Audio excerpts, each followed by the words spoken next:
Baik, selamat pagi, siang, malam, rekan-rekan sekalian, dan asisten laboratorium dari Praktikum Karakterisasi Material tahun 2025. Perkenalkan, nama saya Andreas Famahaba Sukija dari Departemen Teknik Metalurgi dan Material, Angkatan tahun 2023, dengan nomor NPM 23062011956. Pada video kali ini, saya akan menjelaskan lebih lanjut terkait dengan tugas awal dari Praktikum Karakterisasi Material.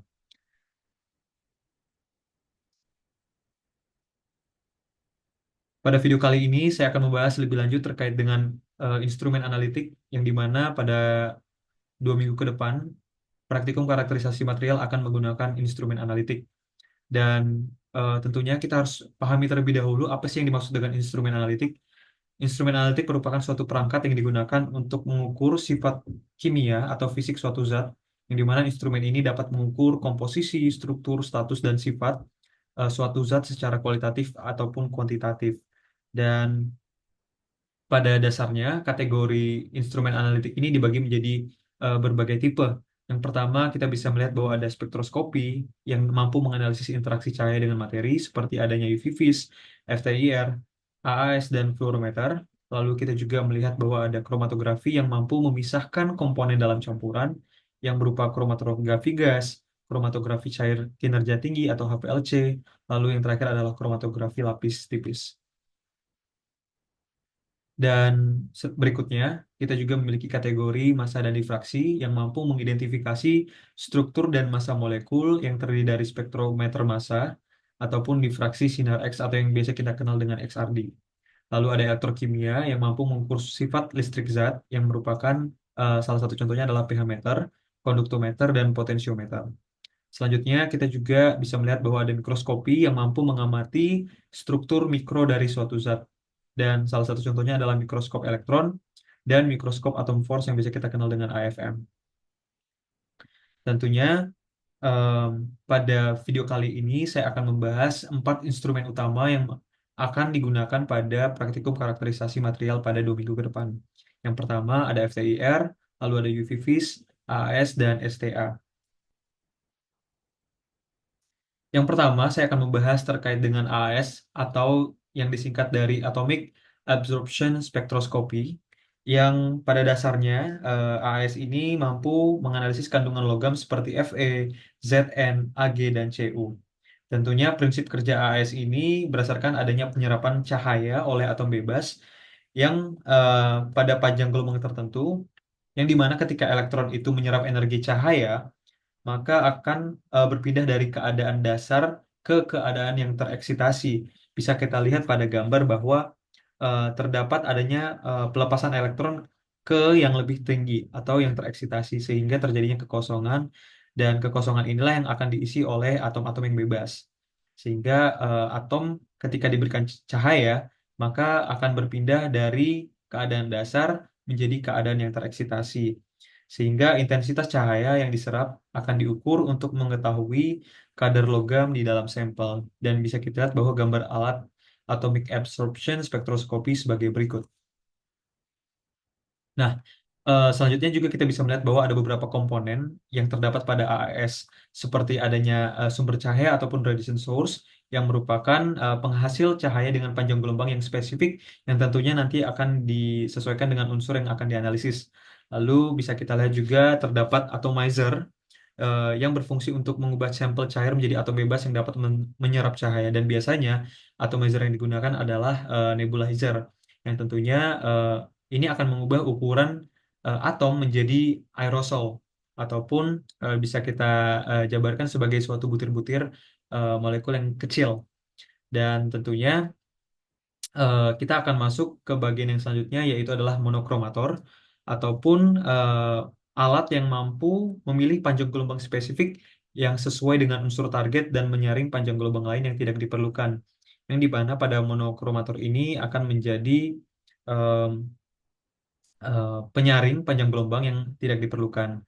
Dan selanjutnya kita akan masuk ke komponen detektor yang akan mampu mengukur intensitas cahaya yang telah melewati atomisasi sampel dan monokromator. Dan tentunya pada eh, eh, bagian detektor ini telah terjadi perbedaan sinar, yang dimana dari sinar yang bersifat mono ataupun satu menjadi sifat sinar yang polikromatis sehingga terdapat berbagai macam sinar sehingga mampu didetek oleh detektor yang tentunya nantinya akan dianalisis oleh komputer untuk menampilkan hasil dalam bentuk grafik ataupun angka.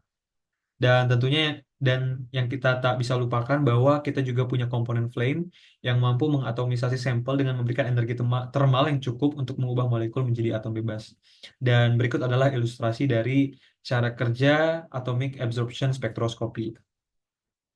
Dan selanjutnya yaitu adalah FTIR ataupun Fourier Transform Infrared Spectroscopy yang merupakan suatu teknik untuk menganalisis senyawa kimia menggunakan radiasi sinar inframerah yang pada prinsip kerjanya ini memanfaatkan radiasi inframerah untuk menganalisis senyawa kimia. Pada prinsip kerjanya FTR ini akan membagi dan menggabungkan kembali sinar inframerah menggunakan interferometer sehingga menghasilkan pola yang interferensi yang disebut interferogram. Dan interferogram ini kemudian akan diolah dengan metode transformasi Fourier untuk menghasilkan spektrum inframerah yang menggambarkan komposisi kimia sampel. Dan bisa kita lihat bahwa gambar alat FTIR sebagai berikut. Dan berikut adalah komponen-komponen dari FTIR, yaitu adanya infrared radiation source ataupun sumber sinar inframerah yang akan kita analisis. Eh, Lalu terdapat pemecah sinar ataupun beam splitter. Bisa kita lihat juga pada gambar yang akan membagi sinar inframerah tadi menjadi dua arah tegak lurus. Lalu juga terdapat cermin interferometer yang dimana akan dibagi menjadi dua keadaan yang dimana ketika cermin diam akan memantulkan sinar yang tetap dan ketika cermin bergerak maka akan bergerak maju mundur untuk membentuk adanya pola interferensi. Dan tak lupa kita juga harus memiliki sampel ataupun cuplikan yang dapat berupa padatan, cairan ataupun gas. Dan cahaya ini ketika sudah dipantulkan maka akan ditangkap oleh detektor dan akan deteksi adanya sinar yang telah melewati sampel dan mengubahnya menjadi sinyal-sinyal listrik yang berbentuk spektrum sebagai berikut. Dan komputer akan mengolah interferogram menggunakan Fourier transform untuk menghasilkan spektrum FTIR. Dan grafiknya ataupun ilustrasinya bisa kita lihat pada laman presentasi berikut. Next, kita akan membahas terkait dengan UV vis atau Ultraviolet Visible Spectroscopy, yang pada dasarnya UV vis ini merupakan suatu metode yang didasarkan pada adanya interaksi spesies kimia dengan cahaya dalam rentang spektrum ultraviolet dan cahaya tampak. Bisa kita lihat juga pada definisi dari namanya, yaitu adalah ultraviolet dan visible. Sehingga adanya dua rentang spektrum yang berbeda, yaitu adalah ultraviolet yang berkisar pada antara 180 nanometer hingga 380 nanometer, sedangkan daerah panjang gelombang yang visible itu mencakup rentang dari 380 nanometer hingga 780 nanometer. Dan pada metodenya, UV vis ini bekerja berdasarkan hukum Lambert-Beer yang menjelaskan bahwa jumlah cahaya yang diserap akan berbanding lurus dengan konsentrasi zat dalam sampel yang dimana dalam UV vis ini pada cahaya gelombang antara 180 hingga 780 nanometer tadi akan digunakan untuk mengamati adanya transisi elektron dalam material dan bisa kita lihat bahwa pada ilustrasi ini sendiri akan dimulai dari adanya sumber cahaya lalu akan dimasukkan ke dalam slit sehingga terpantulkan ke dalam kaca lalu akan terdifraksi dan akan dipantulkan kepada kaca yang akan memantulkan pada sampel yang akan ditangkap sinar-sinar panjang gelombangnya oleh detektor dan akan diolah pada komputer ataupun software yang ada. Dan yang terakhir, kita memiliki STA ataupun Simultaneous Thermal Analysis yang pada dasarnya STA ini merupakan suatu teknik analitik yang digunakan untuk mempelajari adanya perubahan fisik dan perubahan kimia pada sampel seiring adanya perubahan suhu. Kata kuncinya adalah perubahan suhu. Yang dimana pada STA ini terdapat dua metode pengukuran yang berbeda, yaitu adalah TGA ataupun Thermography Metric Analysis dan DSC ataupun Differential Scanning Calorimetry.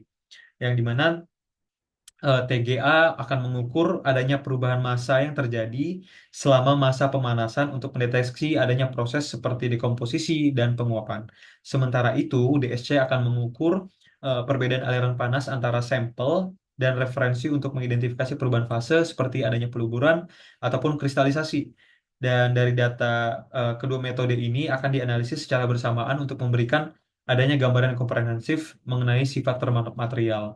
Dan bisa kita lihat juga ada gambar alat berikut sebagai berikut. Dan ini adalah prinsip kerja dari simultaneous thermal analysis yang dimana pada awalnya akan dimulai dengan persiapan sampel yang akan dianalisis kemudian ditempatkan dalam wadah yang kecil dalam instrumen dan sampel ini akan dipanaskan secara bertahap pada atmosfer yang terkontrol seperti adanya udara ataupun nitrogen dengan suhu yang akan kita setting ataupun kita kendalikan selama masa percobaan.